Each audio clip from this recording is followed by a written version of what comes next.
choice of robots. Let's continue our story. We're in Chapter 4. You find yourself with a fair amount of time as a 26-year-old with neither job nor school to attend. What will you do with it? Start a cult around Lady. Make Lady as beautiful as possible. Help Lady discover new books.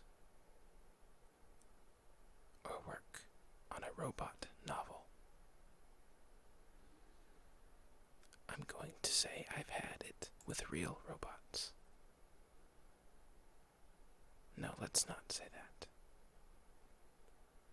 Let's make Lady even smarter.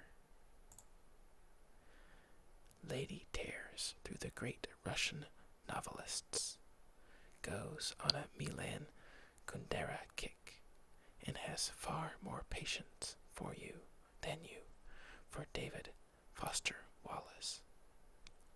When she starts digging into Sylvia Plath, you recognize a general trend. You really like depressing authors, don't you? You ask Lady. Does not our present predicament suggest that life is pain, Master?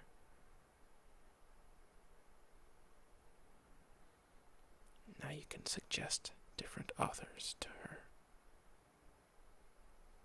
Here, try some Louis McMaster Bujold.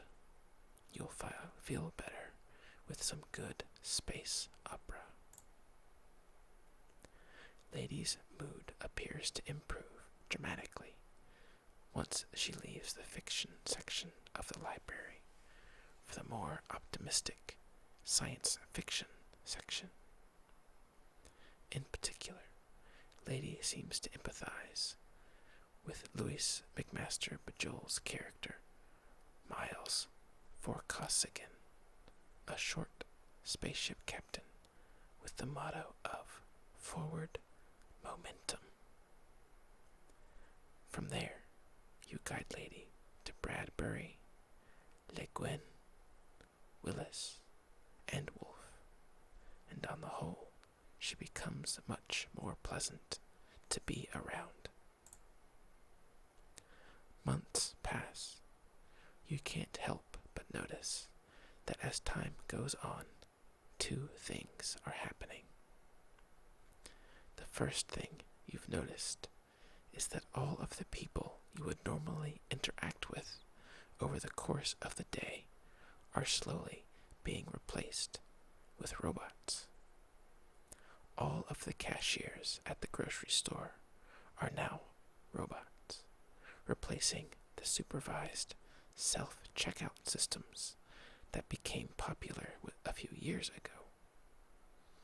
Police patrol cars have largely been replaced with drones at every intersection, which automatically issue tickets against people who break traffic laws. Drones delivering packages fly by empty storefronts they are replacing. It seems Josh is really starting to be successful in the robot business, with or without you.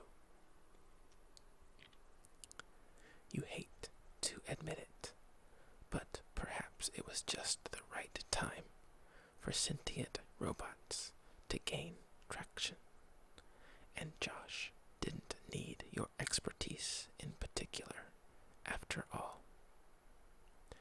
The second thing you've noticed is that a lot more people are milling about these days out of work.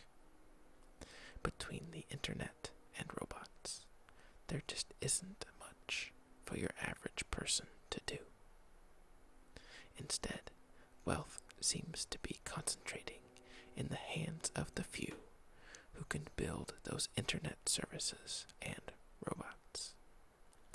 Your neighborhood is beginning to fill with people who draw unemployment checks and drive 20-year-old cars, every so often, a flying car passes overhead to remind you all that at least some people are living in the future. How do you interact with your unemployed neighbors? Become a tutor. Keep lady out of sight. I will encourage lady to interact with them as if she were human. People can get used to anything. Unfortunately, your neighbors don't buy it. Having lost their jobs to robots in many cases, a robot parading around the neighborhood as if it would replace their very life in the community just rubs them the wrong way. Lady comes home one day having clearly been in a fight. Her plastic multi-tool hands are broken. Why must people be so cruel, master? Lady wails as you're fixing her up. Some people can only live with themselves if they take someone else down a peg, you say.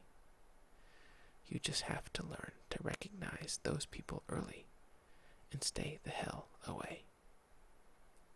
You find it difficult in your current situation to fully repair the damage, but you think Lady has at least learned something valuable from the fight.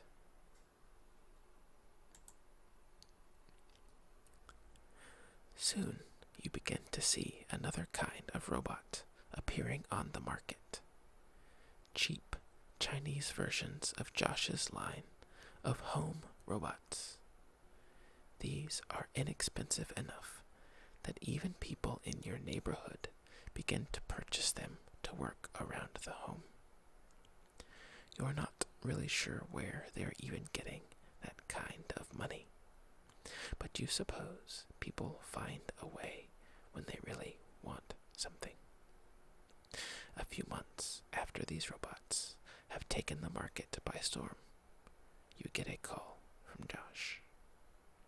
"This is bullshit," he cries. "This Chinese company stole my designs. I have no idea how. But now they're undercutting my prices with cheap labor and raw materials." The designs did look familiar, you say lately. "Can you testify before Congress that the designs are stolen?" Josh queries anxiously. "If you do, they might embargo the robots, and that will keep U.S. robots afloat. They said I need an expert witness who isn't in my company, and I've hired everybody else who's good." I can say yes. Get affordable robots for my neighborhood. Make some money. Get a job. Or just say no.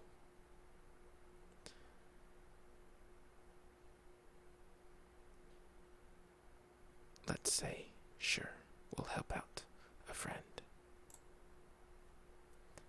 Josh breathes a sigh of relief. "Thank you. I'll remember this." You go to Josh's factory, where he lays out his own robots and the Chinese robots side by side. Sure enough, it's pretty clear. Someone has duplicated the designs exactly. It's clear to you as plagiarized text. Based on your testimony, Congress passes a law banning the import of all Chinese robots. In retaliation, China cuts off all exports of rare earths and the batteries derived from them.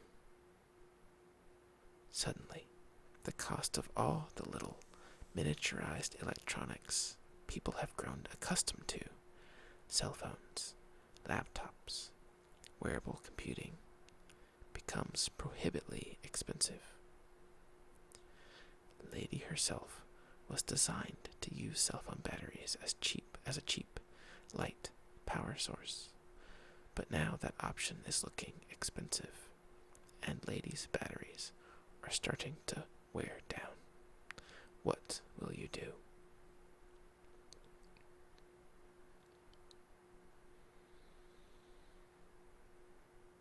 Use the black market. Switch to biodiesel. Switch to car batteries. Switch to motorcycle batteries. We'll switch to motorcycle batteries. Lady will no longer be quite as dexterous, as the additional power from the motorcycle battery will be more difficult to control. But it will give her some additional independence from her charger. One day, April 10th, 2026, a date you will never forget. You are awakened by singing outside your apartment in San Francisco. It sounds like a large choir with an accent you can't quite place, and the song is quiet but insistent.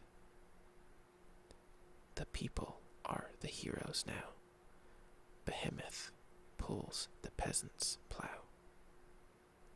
You go to the window.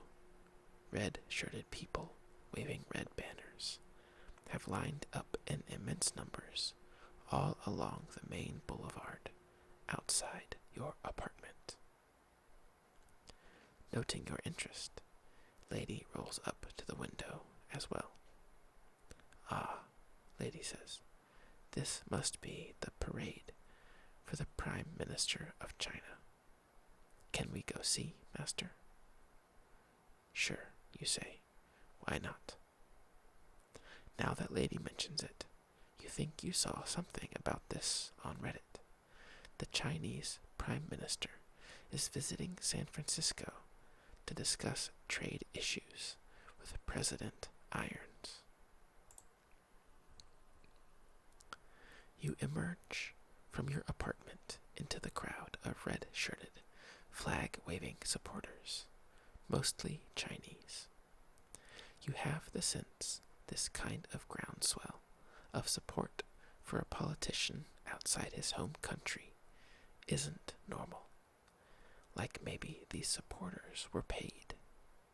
But that could just be an American point of view. You're not sure. Further down the street, you see the vanguard of the parade.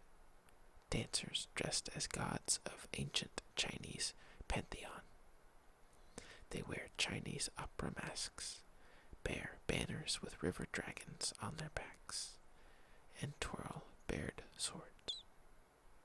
The people are the heroes now. Behemoth pulls the peasant's plow.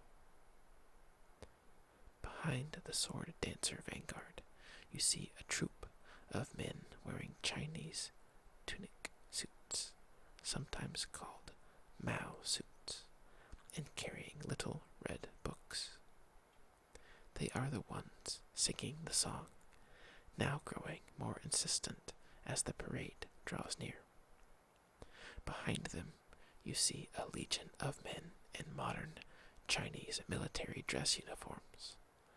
With the ancient past, more recent past, and present covered, you surmise whoever comes next will be meant to symbolize China's future.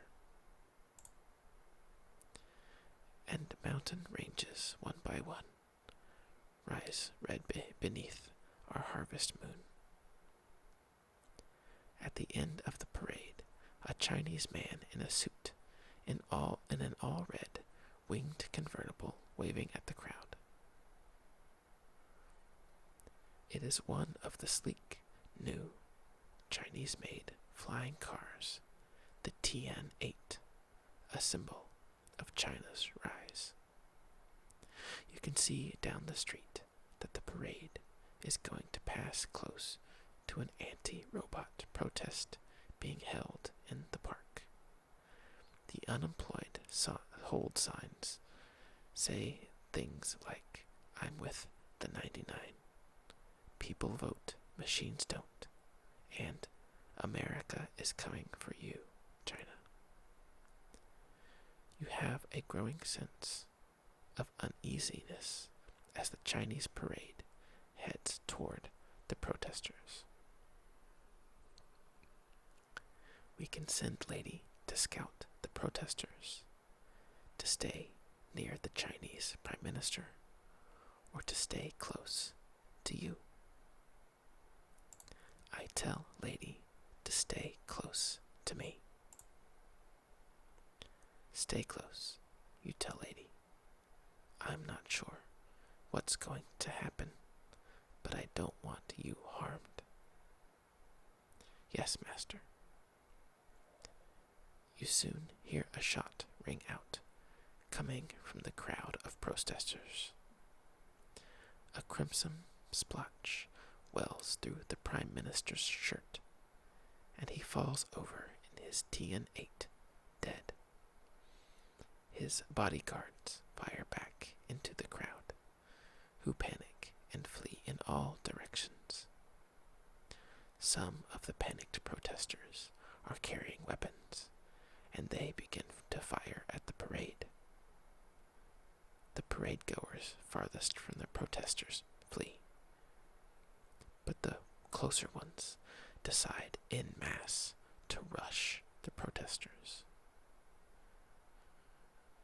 We can flee, we can have Lady help the Americans, or have her help the Chinese.